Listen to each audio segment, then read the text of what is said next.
I give him sympathetic eyes. I know. Sorry. Shaking his head, he leans back against the couch, his legs stretched out long in front of him. Wow. This is rich. My great-grandmother has a way more active sex life than I do. I can't resist asking, so then. I guess, have you not had sex with that many girls? Hastily I say, sorry, I'm a very inquisitive person. I scratch my cheek. Some might say nosy. You don't have to answer if you don't want to. No, I'll answer. I've never had sex with anybody. What? I can't believe it. How can that be? Why are you so shocked? I don't know, I guess I thought all guys were doing it. Well, I've only had one girlfriend.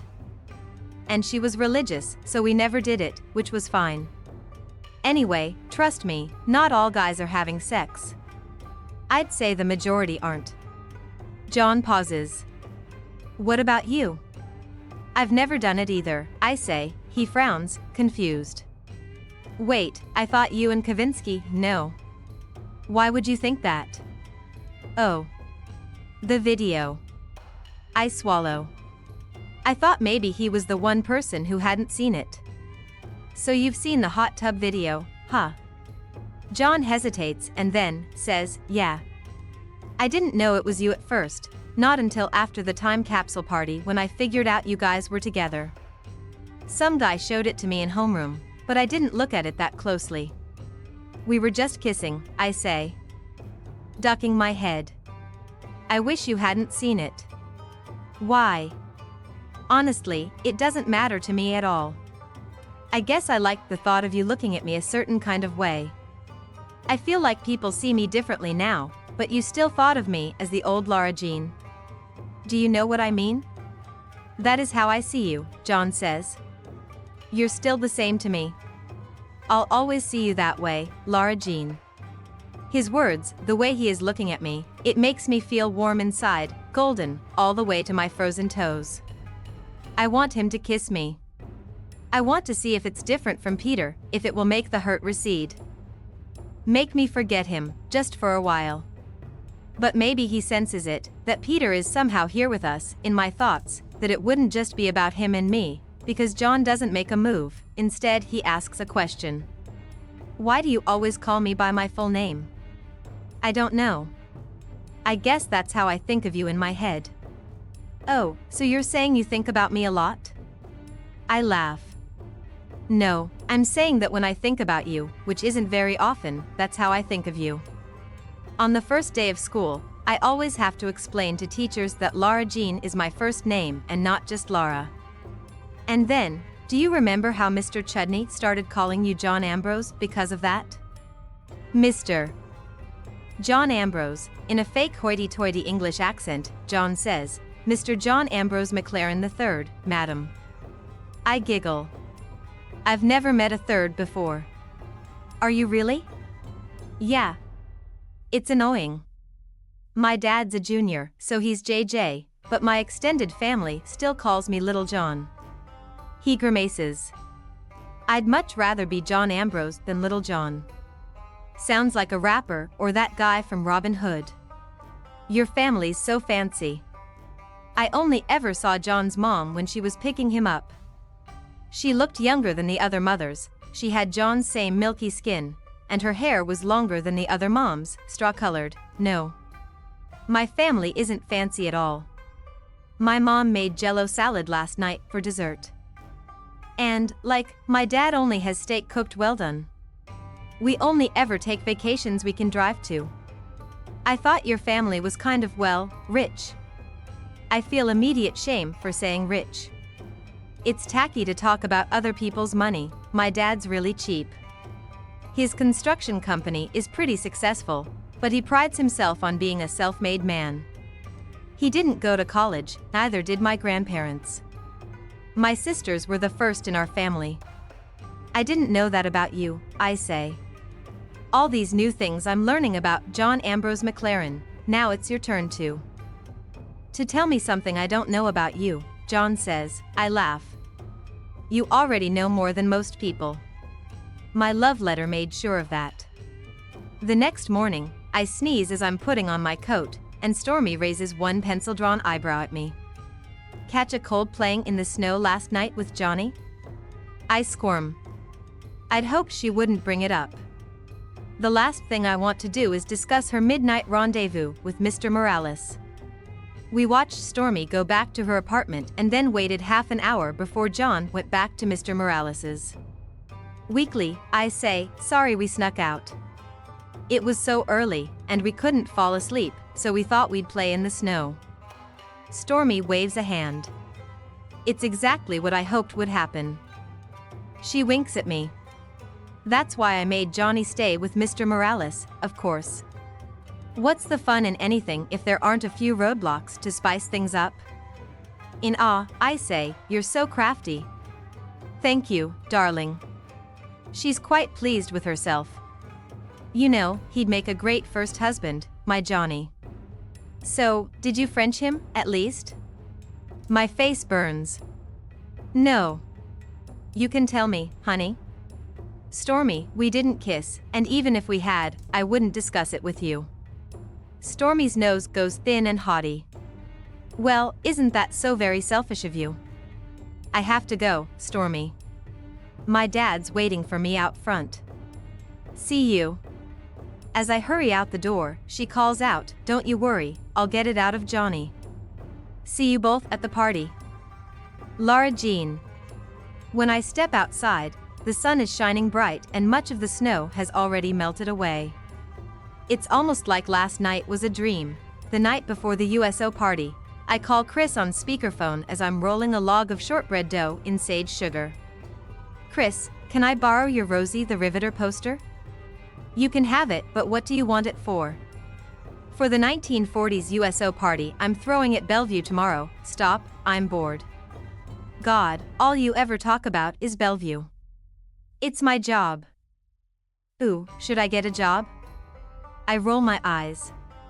Every conversation we have turns back to Chris and the concerns of Chris.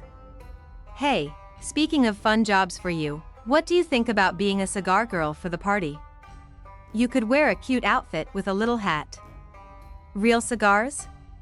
No, chocolate ones. Cigars are bad for old people. Will there be booze? I'm about to say yes, but only for the residents, but I think better of it. I don't think so. It could be a dangerous combination with their medications and their walkers. When is it again? Tomorrow. Oh, sorry. I can't give up a Friday night for this. Something better will definitely come up on a Friday. A Tuesday, maybe. Can you change it to next Tuesday? No. Can you just please bring the poster to school tomorrow? Yeah, but you have to text me with a reminder. K. I blow my hair out of my face and start slicing the cookie roll. I still have to chop carrots and celery for the crudité and also pipe my meringues. I'm doing red, white and blue striped meringue kisses, and I'm nervous about the colors blending together. Oh well. If they do, then people will just have to live with purple meringue kisses. There are worse things. Speaking of worse things. Have you heard anything from Jen? I've been so careful, but it seems like she's barely playing. There's silence on the other end. She's probably too busy doing sex voodoo on Peter. I say, half hoping Chris will chime in. She's always the first in line to rip on Jen, but she doesn't. All she says is I've gotta go, my mom's bitching at me to take out the dog. Don't forget the poster.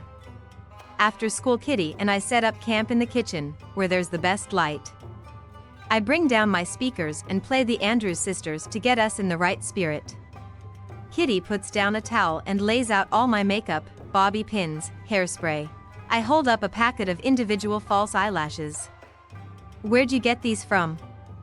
Brielle stole them from her sister. And she gave me a pack. Kitty. She won't notice. She has tons. You can't just take people's stuff. I didn't take it, Brielle did. Anyway, I can't give it back now. Do you want me to put them on you, or not? I hesitate. Do you even know how? Yeah, I've watched her sister put them on plenty of times. Kitty takes the eyelashes out of my hand. If you don't want me to use them on you, fine. I'll save them for myself. Well, all right then. But no more stealing. I frown. Hey, do you guys ever take my stuff? Come to think of it, I haven't seen my cat ears knit beanie in months. Sho, no more talking, she says, the hair is what takes the longest. Kitty and I have watched countless hair tutorials to figure out the logistics of the victory rolls. There's a lot of teasing and hairspray and hair rollers involved. And bobby pins. Lots of bobby pins. I stare at myself in the mirror. Don't you think my hair looks a little severe? What do you mean, severe? It kind of looks like I have a cinnamon bun on top of my head. Kitty thrusts the iPad in my face. Yeah, so does this girl's. That's the look. It's got to be authentic. If we water down the look, it won't be true to the theme, and nobody will know what you're supposed to be.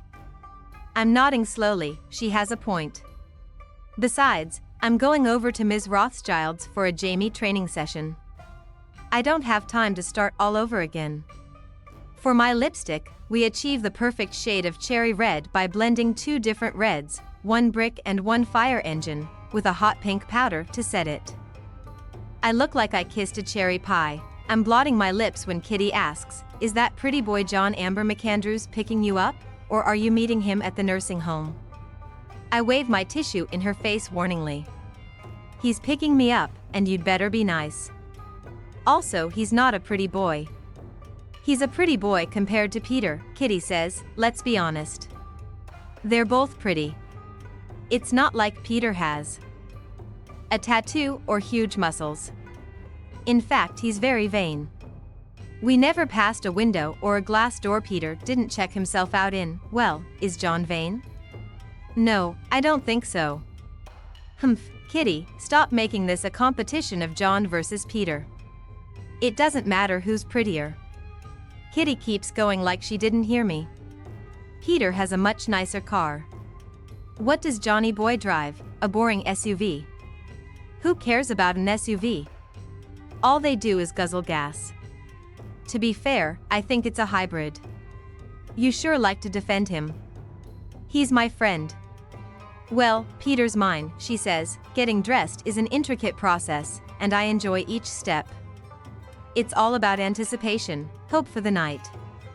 Slowly, I put on the seamed stockings so I don't get a run in them. It takes me forever to get the seams straight down the backs of my legs. Then the dress is navy with white sprigs and little holly berries and floaty cap sleeves. Last, the shoes.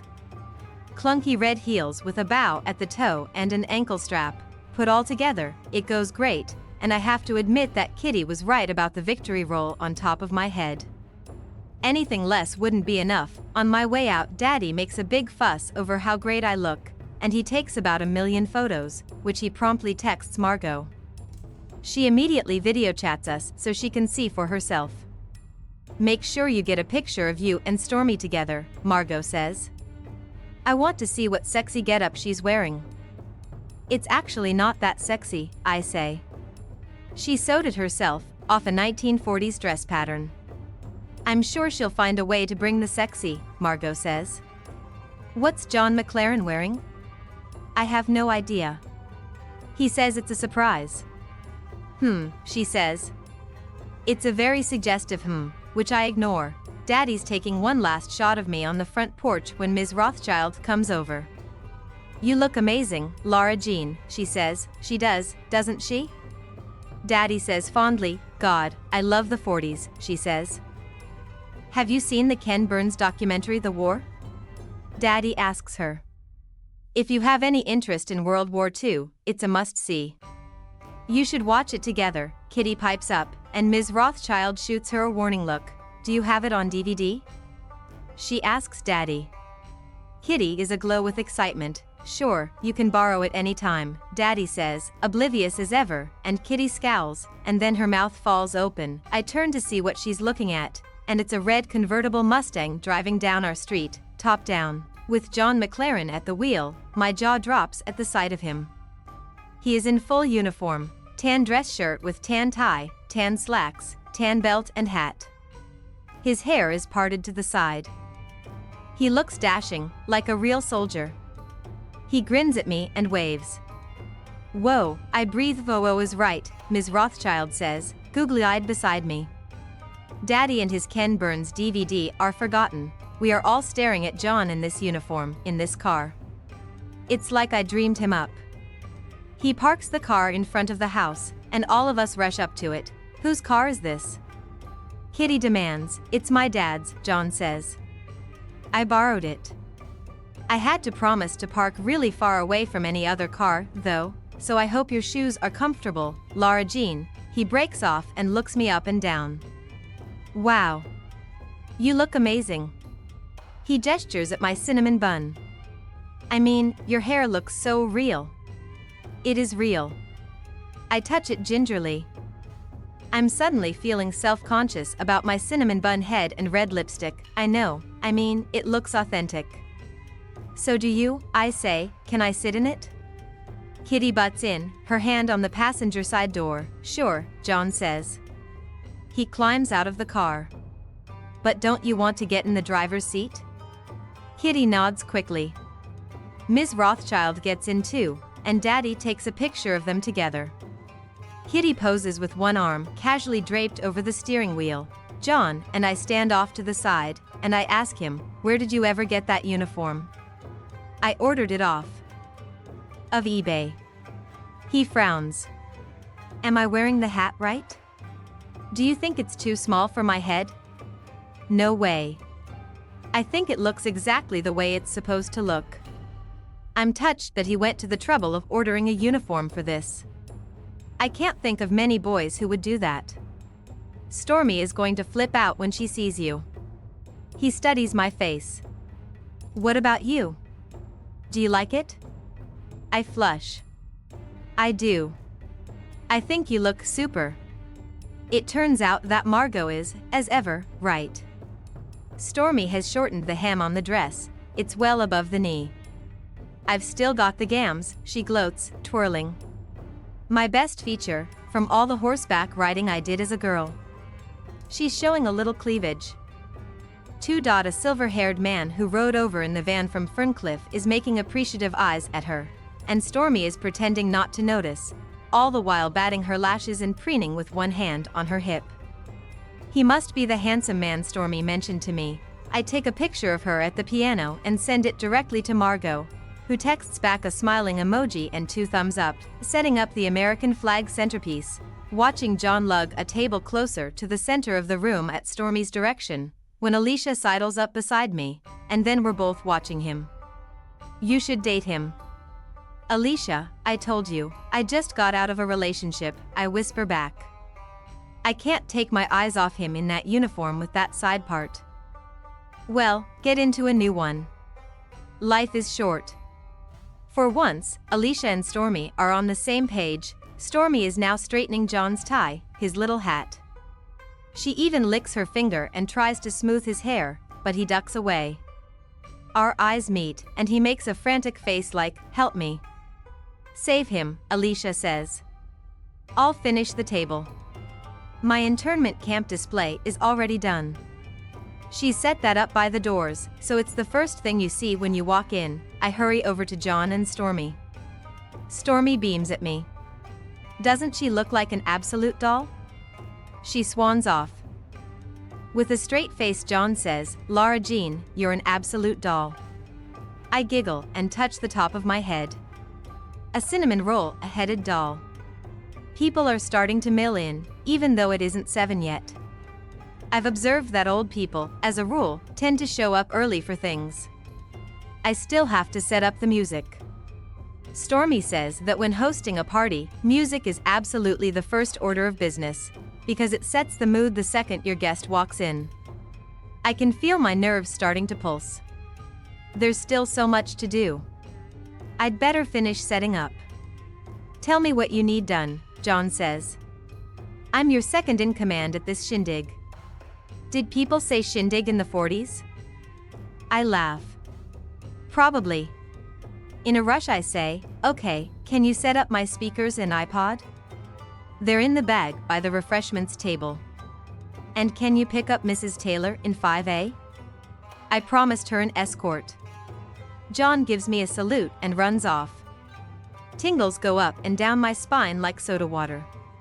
Tonight will be a night to remember. We're an hour and a half in, and Crystal Clemens, a lady from Stormy's floor, is leading everyone in a swing dancing lesson. Of course Stormy is up front, rock stepping for all she's worth. I'm following along from the refreshments table, 1, 2, 3, 4, 5, 6. Early on I danced with Mr. Morales, but only once, because the women were cutting their eyes at me for taking an eligible, able-bodied man off the circuit. Men are in short supply at old age homes, so there aren't enough male dance partners, not enough by half. I've heard a few of the women whispering how rude it is for a gentleman not to dance when there are ladies without partners, and looking pointedly at poor John. John is standing at the other end of the table, drinking Coke and nodding his head to the beat. I've been so busy running around, we've hardly had a chance to talk. I lean over the table and call out, having fun? He nods. Then, quite suddenly, he bangs his glass down on the table, so hard the table shakes and I jump. All right, he says. It's do or die. D-Day. What? Let's dance, John says. Shyly I say, we don't have to if you don't want to, John. No, I want to. I didn't take swing dancing lessons from Stormy for nothing. I widen my eyes. When did you take swing dance lessons from Stormy? Don't worry about it, he says. Just dance with me. Well, do you have any war bonds left? I joke. John fishes one out of his pants pocket and slaps it on the refreshments table. Then he grabs my hand and marches me to the center of the dance floor, like a soldier heading off to the battlefield. He's all grim concentration. He signals to Mr. Morales, who is manning the music, because he's the only one who can figure out my phone.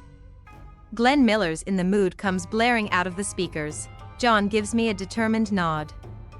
Let's do this. And then we're dancing. Rock step, side, together, side, repeat. Rock step, 1, 2, 3, 1, 2, 3. We step on each other's feet about 1,000,000 times, but he's swinging me around, twirl, twirl, and our faces are flushed and we're both laughing. When the song is over, he pulls me in and then throws me back out one last time. Everyone is clapping. Mr. Morales screams to the young ones. John picks me up and lifts me into the air like we're ice dancers, and the crowd erupts. I'm smiling so hard my face feels like it could break. After, John helps me take down all the decorations and pack everything up. He goes out to the parking lot with the 2 big boxes, and I stay behind to say goodbye to everyone and make sure we have everything. I still feel sort of a high from the night. The party went so well, and Jeanette was so pleased. She came up and squeezed my shoulders and said, I'm proud of you, Lara Jean. And then the dance with John. 13-year-old me would have died. 16-year-old me is floating down the nursing home hallway, and it's like I'm in a dream. I'm floating out the front entrance when I see Genevieve and Peter walking up, her arm linked in his, and it's like we're in a time machine and the past year never happened. We never happened, they're coming closer. Now they are about 10 feet away, and I am frozen to this spot. Is there no way out of this? Out of this humiliation, and out of losing yet again? I got so caught up in the USO party and John that I forgot all about the game. What are my options here? If I turn and run back into the nursing home, she'll just wait in the parking lot for me all night. Just like that, I am a rabbit under her paw again. Just like that, she wins, and then it's too late. They've spotted me. Peter drops Genevieve's arm. What are you doing here? He asks me. And what's with all the makeup? He gestures at my eyes, my lips, my cheeks burn. I ignore the comment about my makeup and just say, I work here, remember? I know why you're here, Genevieve. Peter, thanks a lot for helping her take me out. You're a real stand-up guy.